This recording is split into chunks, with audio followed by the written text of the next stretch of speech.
July 10 വെള്ളിയാഴ്ച ഇന്നലെ Kerala box ഓഫീസിൽ നിന്നും ഏറ്റവും കൂടുതൽ കളക്ഷൻ നേടിയ 9 ചിത്രങ്ങൾ ഏതൊക്കെയാണെന്ന് നോക്കാം. 9ാം സ്ഥാനത്ത് വിഷ്ണു വിശാൽ നായകനായി എത്തിയ തമിഴ് ചിത്രം ഘട്ടഗുസ്തി 2 എന്ന ചിത്രമാണ്. ചിത്രം ഇന്നലെ കേരള ബോക്സ് ഓഫീസിൽ നിന്നും 1,50,000 രൂപയാണ് കളക്ട് ചെയ്തത്.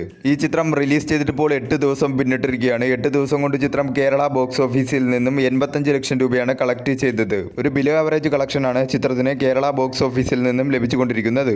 8ാം സ്ഥാനത്ത് ഇന്ദ്രൻസ് നായകനായി എത്തിയ ചിന്ന ചിന്ന ആസ എന്ന ചിത്രം ഇന്നലെ കേരള ബോക്സ് ഓഫീസിൽ നിന്നും 1,75,000 രൂപയാണ് കളക്ട് ചെയ്തത്.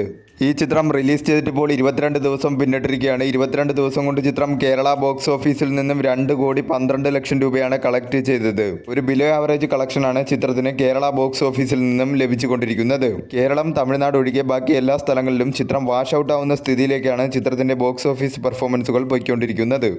7ാം സ്ഥാനത്ത് അജയ് ദേവഗൺ നായകനായി ഇന്നലെ റിലീസ് ചെയ്ത ധമാൽ 4 എന്ന ചിത്രമാണ്. ചിത്രം ഇന്നലെ കേരള ബോക്സ് ഓഫീസിൽ നിന്നും 2,50,000 രൂപയാണ് കളക്ട് ചെയ്തത്. 6ാം സ്ഥാനത്ത് ഇന്നലെ റിലീസ് ചെയ്ത ഒരു ഹോളിവുഡ് ചിത്രമാണ് മോആന എന്ന ചിത്രം. ചിത്രം ഇന്നലെ കേരള ബോക്സ് ഓഫീസിൽ നിന്നും 3 ലക്ഷം രൂപയാണ് കളക്ട് ചെയ്തത്. 5ാം സ്ഥാനത്ത് കിരീടത്തിന്റെ റീ റിലീസ് കളക്ഷനാണ്. ചിത്രം ഇന്നലെയാണ് റീ റിലീസ് ചെയ്യുന്നത്. ചിത്രം ഇന്നലെ കേരള ബോക്സ് ഓഫീസിൽ നിന്നും 4,25,000 രൂപയാണ് കളക്ട് ചെയ്തത്.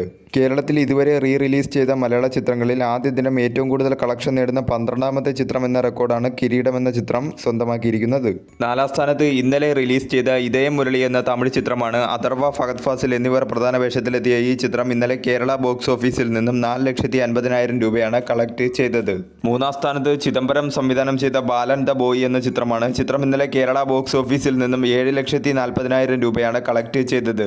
ഈ ചിത്രം റിലീസ് ചെയ്തിട്ടിപ്പോൾ 22 ദിവസം പിന്നിട്ടിരിക്കുകയാണ്. 22 ദിവസം കൊണ്ട് ചിത്രം കേരള ബോക്സ് ഓഫീസിൽ നിന്നും 17,49,00,000 രൂപയാണ് കളക്ട് ചെയ്തത്. മികച്ച രീതിയിലുള്ള കളക്ഷനുമായി ചിത്രം കേരള ബോക്സ് ഓഫീസിൽ മുന്നേറിക്കൊണ്ടിരിക്കുകയാണ്. 2ാം സ്ഥാനത്ത് ഒരു ഹോളിവുഡ് ചിത്രമാണ് എവിൾ ഡെഡ് ബേൺ എന്ന ചിത്രം. ചിത്രം ഇന്നലെ കേരള ബോക്സ് ഓഫീസിൽ നിന്നും 16 ലക്ഷം രൂപയാണ് കളക്ട് ചെയ്തത്. ഈ ചിത്രം റിലീസ് ചെയ്തിട്ടിപ്പോൾ 2 ദിവസം പിന്നിട്ടിരിക്കുകയാണ്. 2 ദിവസം കൊണ്ട് ചിത്രം കേരള ബോക്സ് ഓഫീസിൽ നിന്നും 19,25,000 രൂപയാണ് കളക്ട് ചെയ്തത്. 1ാം സ്ഥാനത്ത് പൃഥ്വിരാജ് നായകനായി എത്തിയ ഐ നോബഡി എന്ന ചിത്രമാണ്. ചിത്രം ഇന്നലെ കേരള ബോക്സ് ഓഫീസിൽ നിന്നും 1.07 കോടിയാണ് നേടിയത്. ഈ ചിത്രം റിലീസ് ചെയ്തിട്ടിപ്പോൾ 2 ദിവസം പിന്നിട്ടിരിക്കുകയാണ്. 2 ദിവസം കൊണ്ട് ചിത്രം കേരള ബോക്സ് ഓഫീസിൽ നിന്നും 3,27,00,000 രൂപയാണ് കളക്ട് ചെയ്തത്. ഒരു മിക്സഡ് ആയിട്ടുള്ള റെസ്പോൺസാണ് ചിത്രത്തിന് കേരള ബോക്സ് ഓഫീസിൽ നിന്നും ലഭിച്ചുകൊണ്ടിരിക്കുന്നത്.